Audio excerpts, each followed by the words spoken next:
जय हिंद दोस्तों, आपका स्वागत है आपके अपने channel MSF army news and history पर। आज आपको बहुत ही दुख के साथ बताना पड़ रहा है कि राजस्थान के झुंझुनू जिले के खेतरी तहसील के चिरानी गांव के खारका वाली ढाणी निवासी संजय गुर्जर देश के लिए शहीद हो गए। शहीद संजय गुर्जर सन 2015 में भारतीय सेना में भर्ती हुए थे। भर्ती होने के बाद ग्रेनेडियर रेजिमेंटल सेंटर जबलपुर में उनको ट्रेनिंग करने के लिए भेज दिया गया।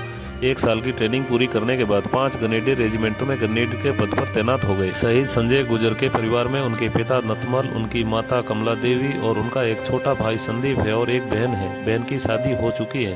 पिता और भाई दोनों घर में ही खेतीबाड़ी का काम करते हैं। उनकी पत्नी ममता और उनके 3 बच्चे हैं, जिसमें सबसे बड़ी बेटी कनिका 6 साल की, 4 साल का बेटी तनीषा और 2 साल का बेटा हर्षित है। शहीद संजय गुर्जर की हाल फिलहाल पोस्टिंग असम के लेखापानी में थी, जहां पर वो अपनी यूनिट 5 ग्रेनेडियर में अपनी सेवाएं दे रहे थे, जहां से 11 दिसंबर को वो 20 दिन की छुट्टी लेकर घर पर आए थे। हंसी खुशी घर के घर वालों के साथ 20 दिन की छुट्टी बिताकर वापस ड्यूटी पर गए थे।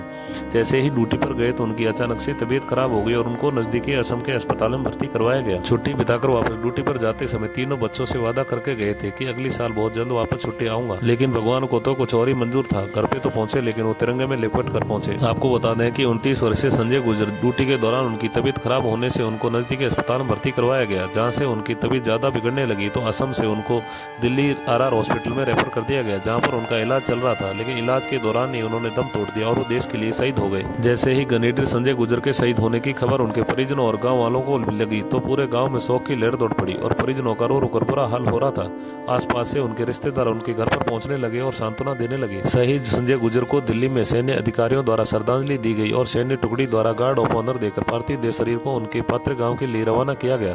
पार्थिव देह शरीर को फूलों से सैन्य वाहन से उनके पैतृक गाँव पहुंचा तो आसपास से गांव से लोगों की भीड़ उमड़ पड़ी और संजय गुर्जर अमर रहे के नारे लगाने लगे और गांव के युवाओं ने निजामपुर मोड़ से ढाणी खारका वाली तक तिरंगा यात्रा निकाली गई। पार्थिव देह शरीर घर में पहुंचने के बाद अंतिम दर्शन के लिए रखा गया और अंतिम दर्शन हो जाने के बाद पार्थिव देह शरीर को मोक्षधाम ले जाया गया, जहां पर सैन्य टुकड़ी द्वारा उन्हें गार्ड ऑफ ऑनर दिया गया और उनके भाई और छोटे बेटे हर्षित ने मुखाग्नि दी और वो हमेशा हमेशा के लिए पंचतत्वों में विलीन हो गए। हम सैल्यूट करते हैं, नमन करते हैं देश के ऐसे वीर जवान को जो देश की रक्षा करते करते अपने प्राण न्यौछावर कर देते हैं। जय हिंद।